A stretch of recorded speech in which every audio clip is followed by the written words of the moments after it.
Hello, welcome to Local Edition. I'm Leslie Leyton. The City of Westminster is updating its general plan with an eye on improving the looks of the city and increasing its revenue. With us now is City Councilman from the City of Westminster, Sergio Contreras, to tell us about what's going on there. Welcome. Thank you for having me back. You know, last time you were here, we were talking about how you were developing the general plan with an eye toward economic development, and now you're back to tell us what you're doing to actually implement this plan and make it all happen. Well, it's very exciting because we're going beyond the plan on the shelf to actually executing.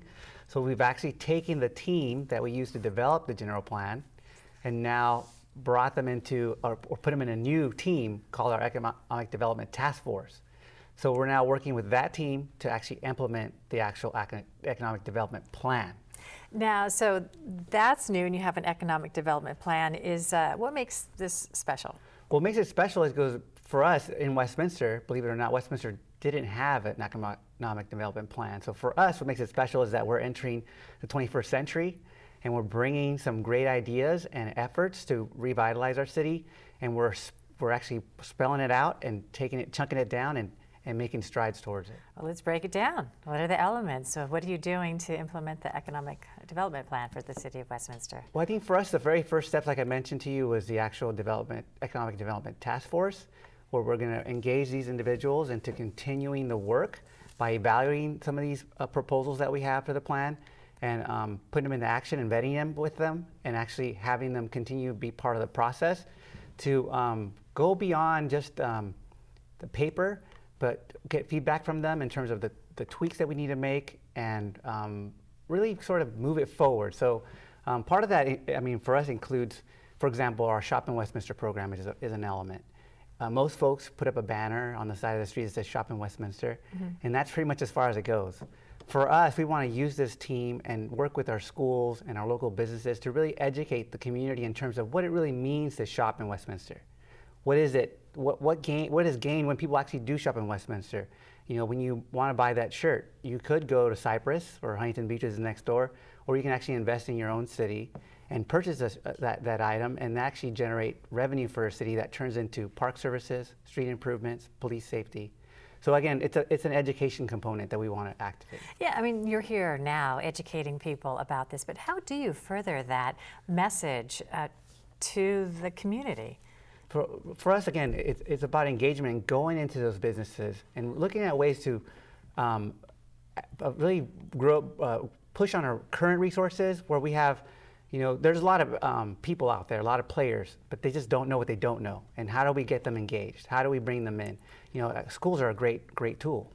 So you were acknowledged recently, awarded from the Planning Association about the techniques that you're using to implement that outreach. You know, there's always those usual suspects who are out there working to get the word out, but you're going out there to get into the community a little more. Absolutely, and I think what makes this exciting for us is that we're going deeper, like activating our soccer teams, our baseball teams, our local civic organizations, going beyond the chamber, going to our churches, finding out ways to just give them the information, disseminate the information, helping them help us forward the information. Now, you talk about wanting to increase the revenue in the city. I mean, more revenue, more money to do the things the city needs to do. But how do you really do that? Things like maintaining and gaining big businesses or businesses that have the potential to bring more tax revenue into the city. And that's part of one of the biggest excitement pieces of our economic development plan is creating incentives for businesses. One of the things we're looking at is looking at our economic development loans for these businesses to help grow their business, buy the equipment they need, finding out maybe it's just something simple as a facade improvement, which is huge. I mean, one of the things that we need to work on in our city is improving the look of our city. If we want to attract good businesses, we need to look good. And some of these businesses need a little bit of help. And providing them some short-term loans, low-cost loans, is some of the big pieces that we're looking at to finding out ways to get them to stay here, be successful, and hopefully grow and hire more employees from Westminster and flourish, and again, increase revenue for our city. Yeah, and some people don't even know that this sort of help is available in the city. What about the residents? What about people who live in the city? For us, I mean, continuing, again, pushing the word out, getting the word out, looking good. I mean, showing off what we have. I mean, the mall, for example, I talked about the mall last time around here. The Westminster Mall has been sort of dying over the years. But with this economic development plan, I mean, we've already kind of head start. We're able to bring in some exciting businesses, some family-friendly businesses, like Sky Zone. Have you ever heard of Jim Bellino from the Housewives of OC? Mm-hmm. He could have chose to open that business anywhere, but he chose Westminster, and everyone was asking him, why Westminster? That mall's dying. He's like, you know, I want to be that business that reignites Westminster. So he opened up, and because of that, with that support, he helped bring John's Incredible Pizza to the Westminster Mall. So he's kind of catching fire. With that, we brought another big-time buffet, Lux Buffet, to Westminster.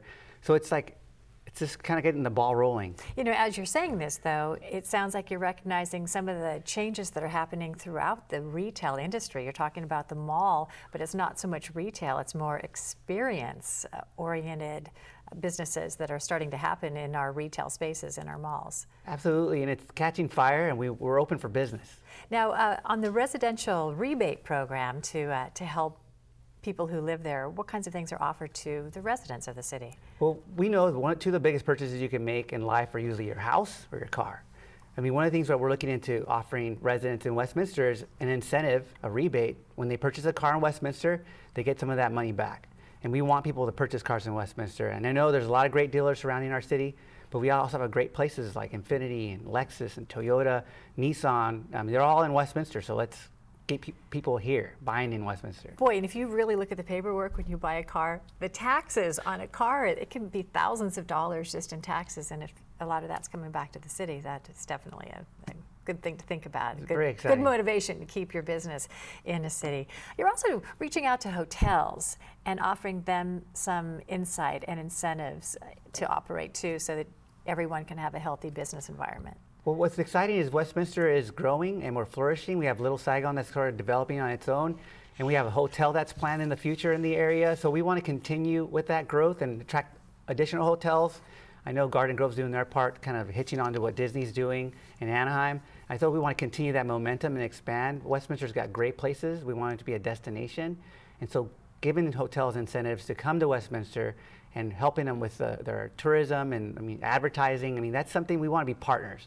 Essentially what we want to say is we're your partner, help us, help you grow, and let's work together and making Westminster a great place to visit. So what does all this mean? What does all this effort mean to the city of Westminster in terms of collecting more revenue and having more flexibility with the way it spends its money? I think the big message we want to send to the community is it's not over till it's over. I think Westminster, for us, we've been counted out.